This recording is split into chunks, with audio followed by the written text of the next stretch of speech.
everybody. My name is Elsa Cunanino.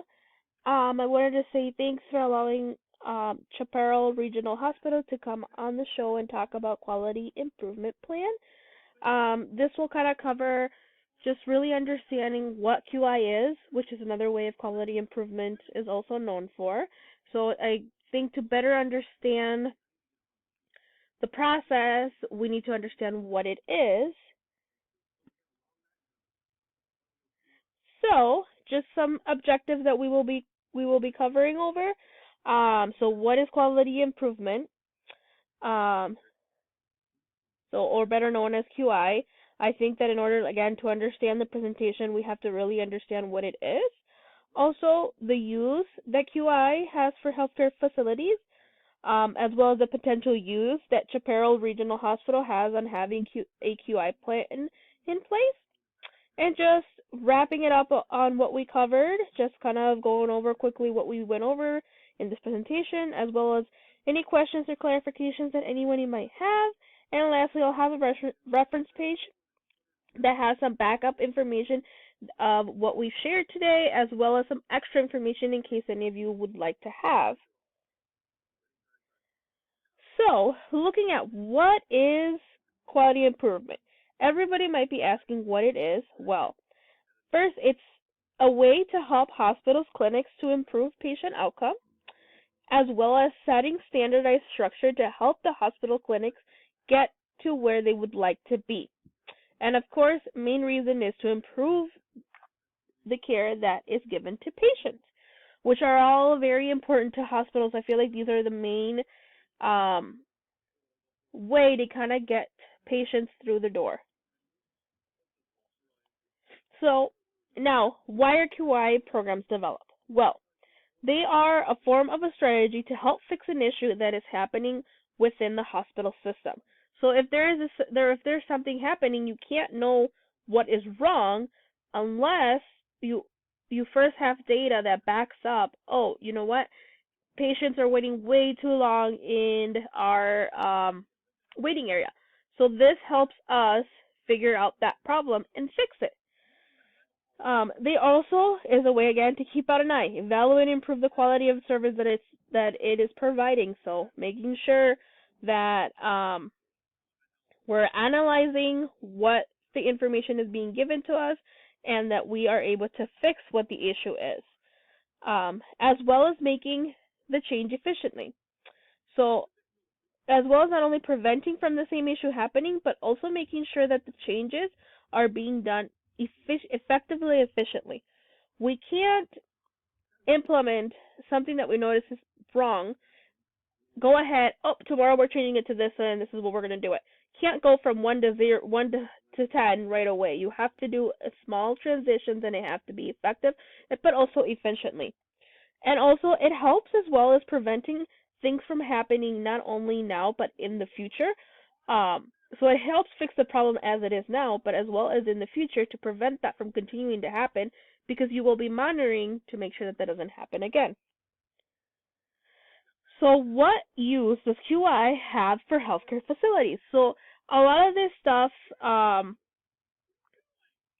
that I will go over right now, again, is kind of repetitive of what I've been saying in the last couple slides. So a big use when it comes to healthcare facilities, the reason I say this is because, one, it helps keep up with compliances. So it helps healthcare organizations keep up with at least a minimum requirement that we're required to have for standards of quality. Excuse me. This is a way that we can help ourselves be accountable and meeting those regulations. So we have to meet a certain standard of regulations, and this is a way that by having a quality improvement plan, this helps us make sure that we are meeting those standards.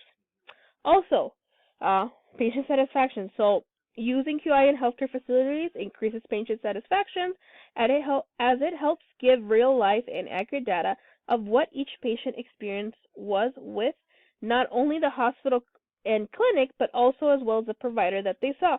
Your patient will be happier that they are being heard. So if they're complaining that a provider is being rude, this helps us realize, hey, you know what? That provider may need extra training, or you know what? It's more of a one-on-one conversation we need to have with that provider of better use of its words. Also reduces costs. So as we reduce costs during having effective protocols and systems put in place to help work more efficiently. This kind of brings us back. So if we're noticing that the patient is saying that they're waiting longer in the lobby before they're seen, so we need to figure out and see maybe we need to train the provider a little bit more efficient to use their time in a faster and efficient manner so that they can see the patient sooner. Also, improves incomes. It improves patient incomes as everything is more closely monitored and proper protocols are put in place, having less room for error. So if we say, okay, we are first the patient when they would come in, they're going to get checked in, then they're going to get their vitals done, then they're going to see the provider. If we have very strict protocols put in place, then it will be less likely that one, the patient will get missed, two, the patient will have the services that they were asking, and then they will get seen. And again, staff efficiency. This helps having protocol. It means that we are not having providers or nurses that don't have anything to do. If we have a proper protocol, we are keeping everybody busy, and they're being more efficient in the way that they're reaching out to their patients. So, what is the potential use of Chaparral Regional Hospital to have a QI plan? So, for one, again, lowering patient wait times. So, there are many ways that I have just laid out to begin with, because we want to do this efficiently and have a goal. So, one of them, again, like I said, is helping to lower patient wait times. Currently, some patients have mentioned of longer wait times. And the way that QI can help is training our patients have mentioned, again, providers are waiting longer to see them. So if we train our providers in a more efficient way to manage their time and change the process of how patients are seen, this can help lower patient wait times. Another one is lowering expenses. QI can also help Chaparral Hospital by having providers efficiently deliver care, which can cost, maximize our resources utilization, and get rid of pointless procedures that that possibly aren't working at all, that are contributing to higher expenses. Another is improved communications. So, as well as improved communication with patients. If patients see that they are actually being heard of what is bothering them, then a relationship is built with the patient and the provider, which also helps them want to continue to come back to see that provider and gets those patients returning, or maybe even getting more patients to refer other family members to come. And lastly, patient care, which is most important, I feel like, out of all of them. If patients are telling us that they are feeling if the provider that they're seeing is being rude to them, then again, the QI plan helps us dig deeper if our providers need more training on how to talk to patients, or if it needs to be more of a one-on-one conversation with a specific provider. So, just kind of picking up again on some of the stuff that we picked up, QIs are essential, and it benefits all. So, again, it's reiterating that having a QI plans in the healthcare industry, they are something that are essential and can make a big difference in the way that the system works, as well as also benefits everyone from the hospital itself, but most importantly, the patients that the hospital is working with.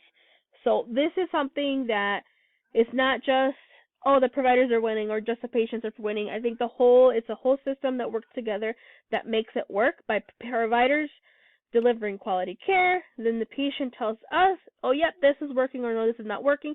That helps come in a full circle, helping us make the proper changes so that we can continue to get to their business with us.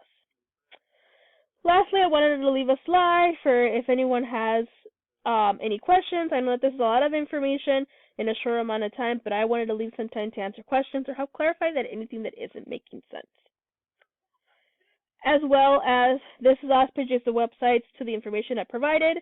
Lastly, again, I wanted to say thank you for having us on the show, and I hope that this helps other hospitals as well. Thank you again.